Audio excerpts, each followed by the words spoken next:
नमस्कार साथियों, स्वागत है आपका ब्राइट एग्रो क्लासेज के ऑनलाइन प्लेटफॉर्म पर। दोस्तों, हम बात करने वाले हैं आपके एग्रोनॉमी की। और एग्रोनॉमी में कमलेश जी सर ने पहले 2 क्लासेज ले रखी थी, यानी कि आपका गेहूं और बारले की कंप्लीट हो गई थी। उसके बाद में हमने शुगर केन की बात की थी। शुगर केन हमारा कंप्लीट हो गया था।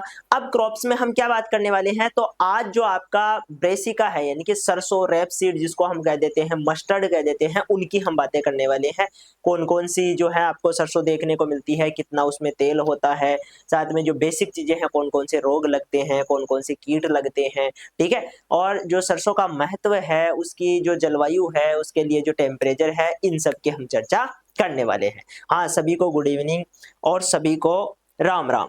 चलो जी, तो देखो, जब भी हम किसी फसल की बात करते हैं ना, तो कुछ पॉइंट नेसेसरी हैं जो आपको लिख के आने हैं, ठीक है? जब भी हम फसलों की बात करते हैं ना, तो इनमें यदि आपको बहुत ज़्यादा चीज़ें याद नहीं रहती है या आप मान लो पढ़ नहीं पाते हो, तो बेसिकली आप क्या किया करो, वैसे आपको काम क्या है पढ़ने के अलावा, पढ़ना चाहिए वैसे, ठीक है? लेकिन मैं ये कह रहा हूँ, दिमाग में ये होना चाहिए, आपके फ्रेमवर्क होना चाहिए कि मुझे सबसे पहले फसल का नाम, उसका बॉटनिकल नेम, फैमिली और उससे संबंधित जितनी भी बेसिक चीज़ें हैं ना, वो तो मुझे लिख के आनी है स्टार्टिंग में, ठीक है? उसके बाद में हम बात करते हैं सोइल कैसी चाहिए, उसको वाटर रिक्वायरमेंट क्या है, उसकी जो हम कहते हैं क्लाइमेट कैसी चाहिए, ये बेसिक बातें होती है, ये लिखना ज़रूरी होता है। जब भी कंप्लीट आपको एक फसल के कल्टीवेशन के तौर पे कहे कि इसका कल्टीवेशन करो, उसमें सीड रेट भी आ जाती है, सीड कितना देना चाहिए, कितना नहीं देना चाहिए, उसकी गहराई कितनी होनी चाहिए, पीएच कितना होना चाहिए, पानी की रिक्वायरमेंट है तो कौन-सी स्टेज पर है, ये सारी चीज़ें आपको लिखना ज़रूरी है। लास्ट में आप रोग और कीट लिख के आया करो लास्ट में, उसकी वैराइटीज़ बीच में लिख दिया करो। वीड मैनेजमेंट आपको लिखना है तो आप लिख सकते हो, वैसे वीड मैनेजमेंट को आप स्किप भी कर सकते हो, कोई दिक्कत वाली बात है नहीं है, ठीक है? तो आज वाली जो आपकी क्लास रहने वाली है, जिसमें हम सरसों की बात कर रहे हैं, रेपसीड की बात कर रहे हैं, इस पर हम चर्चा करेंगे और एक-एक करके सभी टॉपिक्सों को क्लियर करते हुए हम आगे बढ़ेंगे। कल जो है आपका एओ का पेपर हुआ है, उस एओ के पेपर में सरसों में से एक क्वेश्चन भी आया हुआ था कि जो ये अपनी सरसों है, कौन-सी? ब्रेसिका जुन्सिका, इसका जो वो है क्रॉस है, वो क्रॉस क्या है? यानी कि ये कौन-सी 2 वैराइटीज़ या कौन-सी 2 स्पीशीज़ को मिलाकर बनाई गई है, ठीक है? तो उसमें नाइग्रा और कंप्रेस्टीज वाला जो था कॉम्बिनेशन था, वो ठीक था उसका, ठीक है? तो ऐसे लेवल वाले क्वेश्चन भी देखने को मिलते हैं, ठीक है? तो यहाँ से जब हम बेसिक स्टार्ट करते हैं, तभी से ये चीज़ें समझना ज़रूरी होती है। जब हम बाद में मान लो एमएससी कर रहे हैं, फिर ये बेसिक चीज़ें थोड़ी समझने बैठेंगे कि सरसों क्या है, सरसों की स्पीशीज़ कौन-कौन सी है, ये वाली बेसिक चीज़ें हम वहाँ पर समझने नहीं बैठते हैं बाद में, ठीक है? इसलिए ज़रूरी होता है जब भी आप सेमेस्टर पढ़ो तो बेसिक से पढ़ो, सारी चीज़ों को समझते हुए। अभी आपके डाटा क्लियर नहीं हो रहा है, कोई बात नहीं, ठीक है? आपको यील्ड याद नहीं हो रही है, कोई बात नहीं। आपको सीड रेट याद नहीं हो रही है, कोई बात नहीं। लेकिन जो चीज़ें समझने वाली है, उनको आप समझ लो। बाद में फिर ये जो रटने वाली चीज़ें हैं, इनको आप 2-4 महीनों में आराम से रट सकते हो। जब भी कोई एग्ज़ाम लगता है, तो उसको बार-बार हम रिवाइज़ करते हैं, तो कंप्लीटली इन चीज़ों को हम रट लेते हैं। ये रटने वाली चीज़ें हैं। लेकिन उस टाइम पे समझने वाले जो कांसेप्ट है, उनमें हम टाइम वेस्ट नहीं कर सकते। उस टाइम पे इतना ही टाइम मिलता है कि हम जो डाटा है, उसको क्लियर कर पाएँगे और ज़्यादा उससे ज़्यादा हम नहीं पढ़ पाते हैं। ठीक है? इसलिए ज़रूरी होता है कि कांसेप्ट हम पहले क्लियर करें, बाद में ये चीज़ें होती रहेगी। जो भी चीज़ें मान लो बहुत सारी चीज़ें, और आप ऐसे भी सोचो कि मान लो आज आप इनका डाटा याद कर लेते हो। डाटा से मेरा मतलब है सीड रेट हो गई, आपकी जो यील्ड है वो हो गई, इनका जो टेम्परेचर है वो हो गया। ये चीज़ें आप याद कर लेते हो तो ये कुछ टाइम के लिए याद रहेंगी, उसके बाद में ऑटोमेटिकली दिमाग से निकल जाएगी। क्योंकि ये नेचर है हमारा, हम भी बोलते हैं, आप भी बोलते हो, सभी बोलते हैं। ठीक है? तो धीरे-धीरे हम भूल जाते हैं। तो फिर कैसे याद रखें? या तो हम कंटिन्यू रिवीजन करते रहे, ठीक है? या फिर इनको हम ऐसे करें कि एक जगह हम लिख लें और बाद में जब हमें ज़रूरत पड़ेगी तब हम इनका रिवीजन करते रहें। इस प्रकार से जो है आपके नोट्स अभी से मेंटेन होने चाहिए। अब कंपटीशन वैसा नहीं रहा है कि 2 महीने तैयारी की, 3 महीने तैयारी की, 4 महीने तैयारी की, सिलेक्शन हो गया। नहीं, अब वो टाइम नहीं रहा है। अब हमें पहले से ही पढ़ना पड़ता है, स्टार्टिंग से ही हमारी तैयारी ऐसे समझ के चलो आपकी हम तो कंपटीशन की ही कर रहे हैं, उस हिसाब से ही चलना है। ठीक है? तो वो सारी चीज़ें हैं। चलो जी फिर स्टार्ट करते हैं, बातें किसी दिन और करेंगे। वैसे भी आपका जो सिलेबस है थोड़ा-सा पीछे ही चल रहा है, तो हम बात कर लेते हैं। सबसे पहले हम बात करेंगे भाई, जो मस्टर्ड और रेपसीड होती है, इसमें ज़्यादा अंतर नहीं होता है, ठीक है? दोनों एक जो तेल वाली फसलें ही हैं, लेकिन हम ये कहते हैं कि जो मस्टर्ड एक्चुअल में सरसों कहते हैं ना, वो मस्टर्ड है, ठीक है? बाकी रेपसीड में आपका तारामीरा भी आ जाता है, रावा आप जानते हो, रावा बोलते हैं हम, रावा भी इसी में आ जाता है, तारामीरा आ जाता है। हालाँकि तारामीरा को हम अलग से भी रखते हैं, लेकिन और बहुत सारी जो तेल वाली ये जो हम कहते हैं हमारी जो यहाँ की भारतीय सरसों के रूप में, जिसको हम राई बोल देते हैं, जनरल भाषा में राई कहते हैं, छोटे दानों वाली जो हल्की हल्की लाल कलर की सी होती है, वो आपके देखने को मिलती है, वो रेपसीड में आती है। तो ये जितने भी ग्रुप है जो तेल वाले हैं वो रेपसीड में है। मस्टर्ड एक मेजर ग्रुप है इसमें, ठीक है, ये ध्यान रख लेना, बाकी दोनों में ज्यादा अंतर है नहीं। यहाँ पर देखो इनका कुल कौन सा है, तो इसका या तो ब्रेसिकेसी या अधिकतर हम क्रूसीफेरी बोलते हैं, ठीक है, ज्यादातर हम क्या कहते हैं, क्रूसीफेरी कहते हैं, तो ये आप ध्यान रख सकोगे। देखो इसकी दो इंपॉर्टेंट स्पीसीज है, ठीक है, एक तो ब्रेसिका झुनसिया, इसको हम इंडियन यानी कि भारत की जो मस्टर्ड है, जो अपनी सरसों है वो कहते हैं, ठीक है, जुनसिया को। छोटे दाने होते हैं, तेल की मात्रा उतनी ज्यादा होती नहीं है, लेकिन सही मानी जाती है क्योंकि हमारी क्लाइमेट के हिसाब से ठीक है, ठीक है, आई बात समझ में। अच्छा रेजिस्टेंस पाया जाता है, यानी कि रोगों से लड़ने की इसकी अच्छी क्षमता होती है। फिर आता है ब्रेसिका कंप्रेस्टिज, इसको हम बेसिकली सरसों के रूप में जानते हैं। ये जो आपकी सरसों है ना, ये बेसिका कंप्रेस्टिज ही होती है, अधिकतर आपको बोटनिकल नेम इसके रूप में ही देखने को मिलेगा। जब भारतीय सरसों आई तब आप ये करके आना, ठीक है, आई बात समझ में। इसके अलावा भी होती है, नाइग्रा भी होती है, और बहुत सारी चीजें हैं, लेकिन अभी आप इन दो को ध्यान रखो कि दो इंपॉर्टेंट स्पीसीज है, जिसमें एक तो भारतीय सरसों है और दूसरी आपकी कंप्रेस्टीज है, इसका आप ध्यान रखोगे। तेल की मात्रा देखो सरसों में वेरी करती रहती है, सरसों के बहुत सारे ग्रुप है, यानी कि अलग अलग फसलें हैं इसमें, तो कुछ फसलों में ज्यादा होती है, किसी में कम होती है, तो हम एक अनुमान लेकर चलते हैं कि लगभग 37 से लेकर या हालांकि यहाँ पर 49 कुछ ज्यादा ही लिख रखा है, लेकिन हम ये मान के चलते हैं कि 45% तक होती है, ठीक है, 37 से हम 45 या 35 से 45 बोल सकते हैं याद रखने के लिए। 35 से लेकर 45% तक क्या पाई जाती है, इसमें जो फैट है वो पाई जाती है, तेल है वो पाया जाता है, ठीक है, फैट नहीं बोल सकते, तेल बोल देंगे। चलो उपयोग की बात करें तो उपयोग में तो सब जानते हैं, अचार भी बना लेते हैं, हम बालों में भी डाल लेते हैं, इसके अलावा हम सब्जी भी बना लेते हैं, बहुत सारे उपयोग हैं, तो वो सारे उपयोग यहाँ पर आपको लिख लेने हैं। अचार बना रहे हैं, करी बना रहे हैं, सब्जी बना रहे हैं, इसके अलावा दवाइयों में इस्तेमाल कर रहे हैं, इसके अलावा हम खाद, जो खल है, खल का उपयोग हम चारे के रूप में, खाद के रूप में कर रहे हैं, ठीक है, खाद हम फसलों में देने के लिए भी करते हैं। जो कई प्रकार की खलियां आती है जिनको हम पशुओं को खिलाते नहीं है, उनका उपयोग हम किस में करते हैं, खाद में करते हैं, इसलिए इसका उपयोग भी कर सकते हैं। चारे के रूप में यदि गाय भैंस को हम खिलाना चाहे तो खिला सकते हैं। हरी पत्ती वाली सब्जी और चारे के रूप में भी उपयोग किया जाता है। हरी पत्तियों की जो सब्जी होती है, ऊपर वाला जो डंठल होता है बहुत कच्चा होता है, जब ग्रोथ स्टेज या फूल आने वाले होते हैं उससे पहले जो डंठल होता है बहुत कच्चा होता है, उसको तोड़कर गाँवों में इनमें सब्जियां बनती है, बहुत अच्छी प्यारी प्यारी सब्जियां बनती है, आपने खाई होगी, ठीक है, आपने खाई भी होगी, तो ये चीजें आपको देखने को मिलती है। चमड़ा उद्योग में तेल का उपयोग किया जाता है, बेसिक बातें हैं, इनमें कुछ सीखने वाली एक्स्ट्रा चीजें है नहीं। इसके बाद में आ जाओ क्लाइमेट में। क्लाइमेट में हम कह रहे हैं सर्दियों की फसल है, सर्दियों में होती है सरसों, अभी हमने सरसों काटी है थोड़े दिनों पहले ही, ठीक है, तो सरसों सर्दियों की फसल है, और यहाँ पर देखने को मिलेगा कि ये कूल एंड ड्राई वेदर। अब ड्राई इसलिए कह रहे हैं क्योंकि इसको पानी की इतनी ज्यादा रिक्वायरमेंट होती है नहीं है, 2 से 3 पानियों में ये पानी में जो है कंप्लीट हो जाएगी। हम कहते हैं कि जो भरतपुर वाला रीजन है यहाँ पर खूब सरसों होती है, टोंक में खूब होती है, ठीक है, ये जो आपका जयपुर में भी होती है लेकिन इतनी ज्यादा नहीं है, टोंक में काफी ज्यादा देखने को मिलती है, भरतपुर में काफी ज्यादा देखने को मिलती है। ये 2-3 स्टेट है जिनमें अच्छी, स्टेट क्या है, डिस्ट्रिक्ट है जिनमें अच्छी मात्रा में आपको क्या देखने को मिलेगी, सरसों। पकने के समय शुष्क और साफ मौसम होना चाहिए। इसके साथ में ही रबी मौसम में बोया जाता है सितंबर अक्टूबर से फरवरी मार्च तक। अभी मार्च में हमने काटा है इसलिए आप ध्यान रख सकते हो, ये भी बेसिक बात है। रबी वाली जो फसलें होती हैं अधिकतर इसी टाइम पे बोई जाती है, इसी पे काट ली जाती है। अच्छा मृदा की बात कर लेते हैं। मृदा में हम कहते हैं कि कौन सी मिट्टी सबसे अच्छी रहेगी। वैसे तो हम उगाते हैं सरसों को तो कहीं पर भी उग जाती है, अधिकतर जो हमारी राजस्थान वाली क्लाइमेट है, राजस्थान वाली जो सोइल है उसमें सरसों कहीं पे भी उग सकती है। लेकिन हम जब बेस्ट की बात करते हैं कि सबसे अच्छी कौन सी है, तो इसमें देखो सैंडी लोम टू क्ले, यानी कि यहाँ पर थोड़ा सा हल्का सा क्ले ही होगी ना, जो काली मिट्टी जिसको हम बोल देते हैं या जो चिकनी मिट्टी जिसको बोल देते हैं, वो थोड़ी ठीक रहती है, वो सरसों के लिए क्या है, ठीक रहती है। और आपने जनरली देखा होगा कि जिनके उगाते हैं उनके ये वाली सरसों आपको बेसिकली देखने को भी मिलती है, ये वाली मिट्टी वहां पर अच्छी देखने को मिलेगी। तो चिकनी मिट्टी यहाँ पर हम बोल सकते हैं वो मिट्टी उपयुक्त है। Best in light Lomb soil, साथ में हम कहते हैं हल्की दोमट मिट्टी में सबसे अच्छा विकास होता है। जल भराव और भारी मिट्टी से बचना चाहिए। तटस्थ जो पीएच है वाली मिट्टी उत्तम रहती है। तटस्थ पीएच का मतलब है लगभग 7 के आसपास का जो पीएच होता है, हम कह सकते हैं 6.5 से लेकर 7.5 के बीच का जो पीएच मान है वो अच्छा होता है। इसके बाद में क्रॉप रोटेशन की बात कर लेते हैं। और मिक्स क्रॉपिंग। इसके साथ में क्रॉप रोटेशन में हम मक्का, कपास, बाजरा, दलहन का जो है चक्कर हम इस्तेमाल कर सकते हैं, यानी कि उनके साथ रोटेट कर सकते हैं। लगातार 2 वर्ष तक एक ही खेत में नहीं बोना चाहिए। ध्यान रखें कि हमें क्या करना है, एक ही खेत में नहीं बोना है, ये विशेष ध्यान रखना है आपको।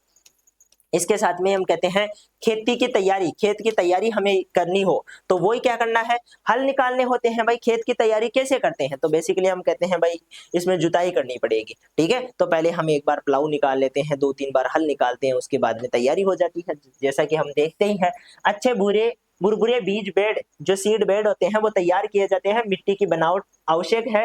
गहरी जुताई के बाद 2 बार हल चलाना चाहिए। खरपतवार और अवशेषों को हटा देना चाहिए। पर्याप्त नमी सुनिश्चित करें, नमी होना जरूरी है। हालांकि हम सरसों के लिए ये कहते हैं कि बहुत ज्यादा नमी की रिक्वायरमेंट नहीं होती है। सरसों में ज्यादा नमी होगी तो सरसों सही से उग नहीं पाती है, ठीक है। तो हल्की नमी रखी जाती है। जो सामान्य फसलें होती है उनसे कम नमी रखी जाती है। ये बात आप विशेष रूप से ध्यान रखना सरसों की बात में। तोरिया, ये सरसों की ही एक क्या है, अलग से आपको जो है स्पीसीज देखने को मिलेगी। सितंबर से मध्य से लेकर जो सितंबर के मध्य से लेकर अंतिम सप्ताह है उसमें इसमें ज्यादातर बुआई करते हैं। और सरसों जो राई है, ठीक है, राई वही भारतीय सरसों की हम बात कर रहे हैं, अक्टूबर के पहले पखवाड़े में इसको बोया जाता है। तो दोनों की अलग अलग बातें हैं, इनको आप देख सकते हो। बीज दर और दूरी की बात कर लेते हैं। सरसों का जो पौधा होता है काफी फैलता है, ऐसा नहीं है कि बिल्कुल छोटा पौधा होता है, बढ़ता भी अच्छा है और फैलता भी है। इसका मतलब हमें क्या चाहिए, एक अच्छी दूरी की रिक्वायरमेंट होती है। अब ये जो तोरिया है ना, इसको तो 30 सेमी की दूरी की ही रिक्वायरमेंट है, इसको ज्यादा नहीं फैलाना है। लेकिन सरसों और राई की जो है वो 45 सेंटीमीटर की दूरी हमें रखनी है, क्योंकि ये ज्यादा फैलेगी, ठीक है। 3 सप्ताह बाद थिनिंग करें और 10 से 15 सेमी पौधों की दूरी बनाए रखें। थिनिंग का मतलब समझते हो, जिन पौधों में हम क्या कर देते हैं, जो खराब पौधे हैं, रोग वाले पौधे हैं या कमजोर पौधे हैं, उनको उखाड़ कर हम जो है एक फिक्स मात्रा पौधों की रखने के लिए हम क्या कर लेते हैं, उनको उखाड़ कर फेंक देते हैं, ठीक है। ये वाली थिनिंग होती है। इसके बाद में आ जाते हैं खाद एंड मेन्योर की हम बात कर लेते हैं। देखो यहाँ पर देखो, गोबर की खाद वही 15 से 20 टन हम देते हैं प्रति हेक्टेयर के हिसाब से, इसमें कोई दिक्कत नहीं है। एनपीके 60 से लेकर 90 किलोग्राम नाइट्रोजन, 60 किलोग्राम फास्फोरस और 40 किलोग्राम पोटास हम प्रति हेक्टेयर के हिसाब से डाल सकते हैं। नाइट्रोजन को विभाजित प्रयोग लाभकारी है। विभाजित का मतलब नाइट्रोजन को एक साथ नहीं देना है, नाइट्रोजन को हम स्प्लिट्स में देंगे, तोड़ तोड़ कर देंगे, ठीक है। पहले मान लो जो आपकी फसल बुआई थी उस टाइम पे आधा नाइट्रोजन दे दिया, उसके बाद में आधा अपनी पहली सिंचाई के साथ दे दिया, आधा अपनी दूसरी सिंचाई के साथ। इस प्रकार से जो है आप क्या करोगे, मैनेज करोगे। तो ये आपका क्या हो जाता है, उर्वरक प्रबंधन हो गया। इसके बाद में आता है वाटर मैनेजमेंट, ठीक है। वाटर का किस प्रकार से मैनेजमेंट करेंगे, तो यहाँ पर देखो, मानसून से पहले खेत को मेड़बंद या समतल कर देंगे। 2 से 3 टाइम हम क्या करेंगे, जो प्लाऊ है ड्यूरिंग मानसून, जो प्लाऊ है वो निकालते हैं, जल प्रबंधन के लिए कह रहे हैं। इसके बाद में हम करेंगे मल्चिंग से, मल्च का उपयोग करके हम नमी का जो वाष्पीकरण है उसको कम करेंगे, ठीक है। मल्च क्या होता है, तो बेसिकली ये एक फिजिकल बैरियर होता है, ठीक है। मिट्टी के ऊपर हम डाल देते हैं, या तो पेड़ पौधों के अवशेष हो सकते हैं, उनको हम फैला देंगे, तो जो सन का कांटेक्ट होगा, जो सन रेज है उनका कांटेक्ट होगा, वो डायरेक्ट नहीं होगा, ठीक है, उसकी वजह से वाष्पीकरण नहीं होगा। या फिर आजकल पॉलीथीन का इस्तेमाल करते हैं, तो पॉलीथीन को हम फैला देते हैं चारों ओर, उसका भी उपयोग कर सकते हैं। फूल आने से पहले और फलियां बनने के समय सिंचाई करना जरूरी है। एक तो जो फूल आएंगे उससे पहले सिंचाई करो, और एक फलियां बनते समय सिंचाई करो, जरूरी है, ठीक है। बात करते हैं वीड कंट्रोल की, तो 20 से लेकर 30% तक नुकसान हो सकता है यदि हम वीड कंट्रोल सही ढंग से नहीं करेंगे तो, ठीक है। कितना हो सकता है, 20 से लेकर 30% तक नुकसान हो सकता है सरसों में। हम कह रहे हैं जो चिनोपोडियम है, जिसको हम बथुआ कहते हैं, वो हो गया, लेथाइरस है, इसके अलावा सेंजी होता है, मेलिलोटस, इसके अलावा जो सिरसियम है वो आपका केटली, इसके अलावा फ्यूमेरिया, ठीक है, ये आपका गिजरी, इसके अलावा मोथा जिसको हम कहते हैं साइप्रस रोटेंडस। ये कुछ इंपॉर्टेंट क्या है, इसके कॉमन वीड है जो सरसों में देखने को मिलते हैं, ठीक है। चिनोपोडियम की, लेथाइरस की, मेलिलोटस की, सर्पिसियन की हमने बात कर ली, जो फ्यूमारिया है उसकी बात कर ली, और साइपेरस जो मोथा है उसकी हमने बातें कर ली है। कंट्रोल कैसे करेंगे, तो हैंड होइंग, हाथ से उखाड़ देना। एक तो सिंपल मेथड ये है कि हम चारों ओर घूमेंगे खेत में, और जहां जहां हमें खरपतवार नजर आएंगे उखाड़ कर उनको हटा देंगे। या फिर हम नाइट्रोफेन 1.1 से लेकर 1.5 केजी पर हेक्टेयर के हिसाब से उपयोग में ले सकते हैं। आइसोप्रोट्यूरॉन का भी 1 केजी के हिसाब से हम क्या कर सकते हैं, स्प्रे कर सकते हैं लगभग 1000 लीटर पानी में प्री इमरजेंस के समय, जब इमरजेंस नहीं होता है उससे पहले ही हम उपयोग में ले लेते हैं। पूर्व उगने से पहले हम क्या कर लेते हैं, आइसोप्रोट्यूरॉन का छिड़काव कर देते हैं। ठीक है, इसके बाद में आ जाते हैं रोग। हम किसकी बात कर रहे हैं, रोगों की बात कर रहे हैं। तो अल्टरनेरिया जो ब्लाइट है वो आपका हो जाता है, ये अल्टरनेरिया ब्रेसिकेसी नाम के एक जो कवक है उससे होता है। ठीक है, यहाँ पर सर्वाइवल बीज में या संक्रमित पौधे के जो अवशेष है उनमें ये जीवित रहता है। इसका जो अंश है ना, जो हम कहते हैं कवक के जो स्पोर है या कवक की जो माइसीलियम है वो कहाँ जीवित रहेगी, जो अवशेष है उसमें रहेगी या फिर बीजों के अंदर रहेगी। ठीक है, यानी कि बीज जनित और जो इन्फेक्टेड पार्ट है उसके द्वारा ये फैलता है। सिम्टम्स की बात करें तो पत्तियां, तनों, फलियों पर गोलाकार काले धब्बे बनते हैं। प्रभावित फलियों में जो है सिकुड़ जाती है, छोटे बीज होते हैं, भाई बीज छोटे ही बनेंगे। ठीक है, इसके बाद में आता है नियंत्रण। स्वस्थ बीजों का प्रयोग करना है। लक्षण दिखाई देने पर जो ड्यूटर है, डिफोलेटन है, डाइथेन है, ठीक है, ये सब क्या है, कवकनाशी है। और इनमें से सबसे अच्छा तो यही है, इसी को ध्यान रखो आप, तो डाइथेन M45 2 किलोग्राम प्रति 1000 लीटर पानी में हम मिलाकर क्या करेंगे, हेक्टेयर के हिसाब से स्प्रे करेंगे। 10 दिन के अंतराल पर हम 2 बार स्प्रे भी कर सकते हैं। एक बार स्प्रे किया, थोड़ा कंट्रोल हुआ, उसके बाद में एक बार और स्प्रे कर दिया, इस प्रकार से भी हम कर सकते हैं। फसल कटाई के बाद संक्रमित पौधों के भागों को एकत्रित कर सकते हैं। दूसरा रोग क्या है, डाउनी मिल्ड्यू। दूसरा रोग कौन सा है, डाउनी मिल्ड्यू। डाउनी मिल्ड्यू के लिए हम कहते हैं कि यहाँ पर ये भी कवक से ही होता है, और कवक जो है आपका ये है पेरोनोस्पोरा ब्रेसिकी। ठीक है, पेरोनोस्पोरा ब्रेसिकी कौन सा है, कवक है, और इस कवक के कारण क्या होता है, आपका डाउनी मिल्ड्यू होता है। लक्षण दिखाई दे रहे हैं, पत्तियों की ऊपरी सतह पर पीले और अनियमित धब्बे होते हैं। निचली सतह पर जो सफेद फफूंद है वो दिखाई देती है। मुख्य लक्षण यही होता है। ठीक है, पुष्पक्रम मुड़ा हुआ, पुष्पक्रम ऐसे झुक जाता है और सफेद चूर्ण से ढका हुआ रहता है। जो पुष्पक्रम है उस पर भी आपको क्या दिखाई देंगे, सफेद सफेद चूर्ण दिखाई देने वाला है, और जो होता है वो भी ऐसे मुड़ा हुआ सा होता है। कैसे उपयोग करेंगे, तो अच्छे जो बीज है उनका उपयोग करेंगे, स्प्रे जिनेब का करेंगे या फिर केराथेन का। मुख्य रूप से केराथेन का उपयोग हम डाउनी मिल्ड्यू के लिए करते हैं, पाउडर मिल्ड्यू के लिए भी करते हैं, तो इनका हम इस्तेमाल कर सकते हैं। 2 से 3 टाइम हमें 10 दिन के अंतराल पर स्प्रे करना है।